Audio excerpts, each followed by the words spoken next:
एक गांव में प्रमिला नाम की एक गरीब औरत अपनी बेटी गीता के साथ रहा करती थी। प्रमिला अपनी बेटी गीता का बहुत अच्छे से ख्याल रखती थी। कभी भी उसे अपने पिता की कमी महसूस होने नहीं देती थी। प्रमिला उसके पड़ोस में रहने वाली रेणुका के घर पर बर्तन धोने का काम किया करती थी। रेणुका की इकलौती बेटी थी, उसका नाम दिव्या था। रेणुका भी अपनी बेटी का बहुत अच्छे से ख्याल रखती थी।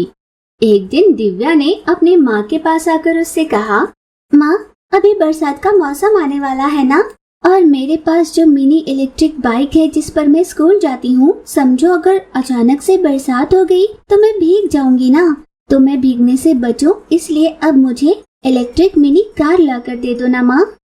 अच्छा, क्यों नहीं दिव्या, तुम कोई चीज मांगो और मैं तुम्हें लाकर ना दूं।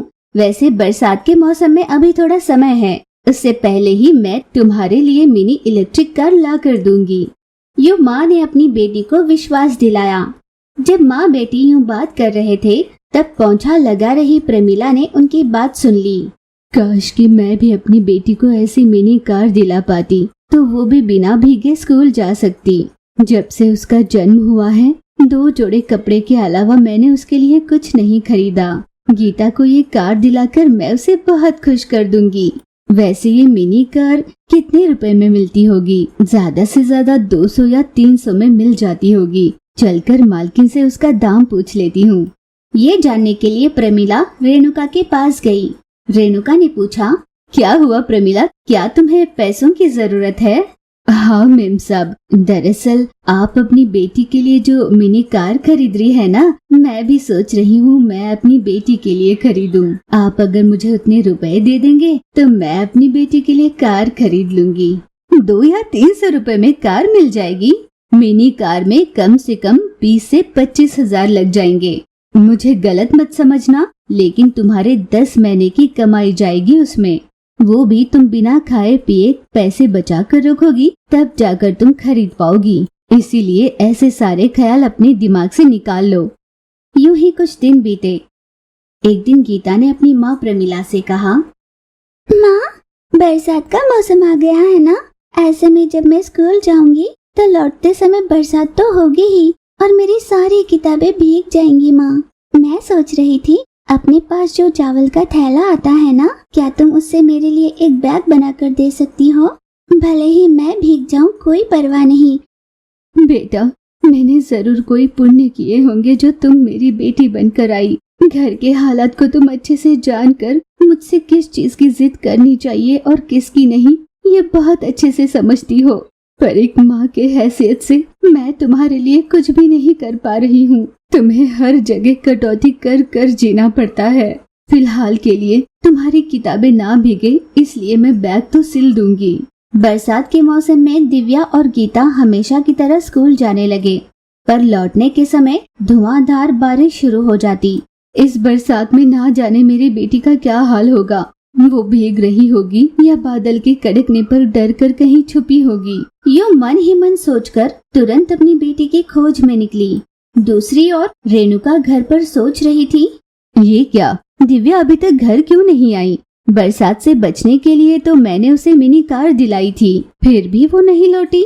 ये सोचकर रेणुका भी एक बड़ा सा छाता लेकर दिव्या की तलाश में बाहर निकली। यूं बहुत दूर चलने के बाद अपने दोनों बेटियों को एक साथ देखा। अरे बेटा गीता, तुम बरसात में भीग रही हो, तुम कहीं पेड़ के नीचे भी खड़ी हो सकती थी ना। माँ, मेरी किताबें ना भीगे इसलिए तुमने बैग सिल कर दिया है ना मुझे। तुम मेरे लिए चिंता करती, इसीलिए मैं भीगती हुई घर आ रही थी। गीता ने जैसे ही माँ से ये कहा, उसने तुरंत पास वाले पेड़ से एक बड़ा सा पत्ता तोड़ा और गीता को भीगने से बचाने के लिए उसके सर पर आड़ा रखा। रेणुका ने देखा कि अपनी बिगड़ी हुई कार के पास दिव्या खड़ी थी। दिव्या तुरंत चलकर अपनी माँ के पास आई। माँ, तुमने जो मुझे कार दिलाई है वो बीच रास्ते में ही बिगड़ गई। अब तो वो स्टार्ट भी नहीं हो रही। माँ, मुझे इसने बरसात में भिगा दिया, देखो ना माँ। हाँ ठीक है, उसके बारे में बाद में सोचेंगे। ये कहती हुई रेणुका ने अपने छाते के नीचे अपनी बेटी को ले लिया। इस तरह प्रमिला और रेणुका अपनी अपनी बेटियों को भीगने से बचाती हुई अपने घर ले गई। दीपा नाम की एक गरीब लड़की अपने भाई के साथ सुंदरवन नाम के एक गांव में रहा करती थी। उस गांव की खेत खलियान हरियाली हर समय हरी भरी हुआ करती थी। उसी गांव में अपने पूर्वजों से विरासत में मिली एक छोटी सी जमीन पर खेती करती हुई दीपा अपने भाई की परवरिश कर रही थी। हर दिन की तरह दीपा खेत पर जाने के लिए तैयार हुई, पर तभी उसका भाई रोने लगा। भाई मेरे, क्या हुआ तुझे? तुझे हुआ क्या है? ये कह कर तो बता भी तो नहीं सकता, और तेरे बिन बताए मैं समझ पाऊं, इतनी समझदार मैं भी नहीं। भूख लगी है क्या? हे भगवान, ये अब तक रो ही रहा है, क्या करूं?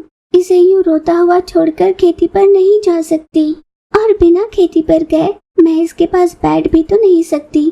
खेती पर जाकर सब्जियां तोड़ लाऊंगी और उन्हें बेचूंगी, तभी तो मैं आज के भोजन की व्यवस्था कर पाऊंगी। चाहे जो भी हो जाए, मुझे तो खेती पर जाना ही होगा। यही सोचकर दीपा बहुत चिंता में थी कि तभी रागिनी नाम की एक औरत उसके पास आई। अपने भाई को गोदी में उठाकर खिला रही दीपा को देखकर, क्या बात है दीपा, कल तुमने मुझसे पैसे लिए और कहा था कि आज तुम अपनी खेती से मेरे लिए सब्जियां तोड़ लाओगी, पर लगता है आज तुम खेती पर गई ही नहीं। ऐसी बात नहीं है रागिनी मासी, मैं खेत पर जाने के लिए तैयार तो हुई थी, पर ठीक उसी समय भाई रोने लग गया। मैं उसे यूं ही रोता हुआ छोड़कर नहीं जा सकती थी ना, इसीलिए मुझे रुकना पड़ा। क्या कहा? तुम हर रोज अपने भाई को घर पर छोड़कर जाती हो? तुम में थोड़ी भी अकल है? थोड़ी भी अकल? इतने छोटे बच्चे को तुम घर पर अकेली छोड़ देती हो? वो रेंगता हुआ यहाँ वहाँ चला गया और खुद को नुकसान पहुँचा लिया, तब तुम क्या करोगी? आघात होने के बाद क्या करना है, ये सोचने से अच्छा उसे कैसे टाला जाए ये सोचना चाहिए। बेहतर ये होगा तुम अपने भाई को साथ ही ले जाओ, तुम्हारी आंखों के सामने ही रहेगा। रागिनी ने अच्छे से समझाया। उसकी बात को मानकर दीपा अपने भाई को साथ लिए खेती पर निकली, पर जब तक दीपा वहां पहुंचती, एक भी पेड़ पर फल नहीं थे, बल्कि वे सारे झड़कर नीचे गिर चुके थे। हे भगवान, सोने जैसी लहराती मेरी खेत बर्बाद हो गई। फलों के लिए सभी ने पहले से ही पैसे दे रखे हैं, अब मैं उन्हें क्या जवाब दूंगी? हैरान हुई दीपा दुख में रो रही थी। कुछ समय बाद एक छोटा सा बिछौना बिछाकर दीपा ने अपने भाई को वहाँ पर छोड़ दिया। सारे के सारे फल एक साथ पेड़ से टूटकर नीचे गिरे। क्या पेड़ में कीड़ लग गई होगी, या किसी ने जानबूझकर ऐसा किया होगा? कुछ न कुछ तो गड़बड़ हुई है, मुझे अंदर चलकर देखना होगा। ये सोचकर दीपा खेती के अंदर जाने लगी। उसके भाई को उसने वहीं पर छोड़ा था। कुछ समय बाद जैसे ही वो वापस आई तो देखा उसके भाई के अगल बगल में लगे सभी पौधों में हीरे लगे हुए थे। यूं रेंगते रेंगते दीपा का भाई जिस भी पौधे को छू रहा था, वहाँ फल की जगह हीरे उग रहे थे। ये क्या हो रहा है? भाई जिस भी पौधे को छू रहा है, वहाँ पर हीरे उग रहे हैं। क्या ये सब सच है या मैं कोई सपना देख रही हूँ? पौधों में हीरों का उगना ना मैंने कभी सुना, ना कभी देखा। यूं दीपा सोच रही थी कि उसके भाई ने रेंगते रेंगते सभी पौधों को छू लिया। सभी पौधों में हीरे उग गए। झट से दीपा ने होश संभाला। दीपा ने तुरंत अपने भाई को उठाया और पूरे खेत में घूमती हुई हर पौधे को अपने भाई के हाथ से छूने लगाया। दीपा के भाई ने जिस भी पौधे को छुआ, वहाँ पर हीरे उगने लगे थे। अरे वाह, ये तो सचमुच के हीरे हैं। इन सभी हीरों को तोड़ लेती हूँ और जब जब जरूरत पड़ेगी एक एक हीरे को बेचकर अपना घर चलाऊंगी।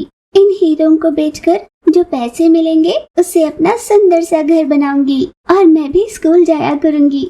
यूं दीपा ने खड़े खड़े सारे सपने बुन लिए। उस रात दीपा ने पूरी रात जागकर अपनी खेती से सारे हीरे तोड़कर पोटली में भर ली। उसका भाई भी रेंगते रेंगते उसके पीछे पीछे चल रहा था। दीपा ने सारे हीरे इकट्ठे कर अपने घर में रखा। जब जब उसे जरूरत पड़ती एक एक कर हीरा बेचती और उससे मिलने वाले पैसों से अपनी जरूरतों को पूरा किया करती। कुछ ही दिनों में दीपा ने अपनी सूझबूझ और समझदारी से अपना एक सुंदर सा घर भी बना लिया। साथ ही साथ दीपा स्कूल भी जाने लग गई। उस दिन दीपा ने समझ लिया कि भगवान ने खासकर उसी के लिए उसके भाई को दिया है। वो अपने भाई की बहुत अच्छे से परवरिश कर रही थी। इस तरह अपने भाई के छूने से खेती में हीरे उगने की वजह से दीपा एक खुशहाल जीवन जी रही थी।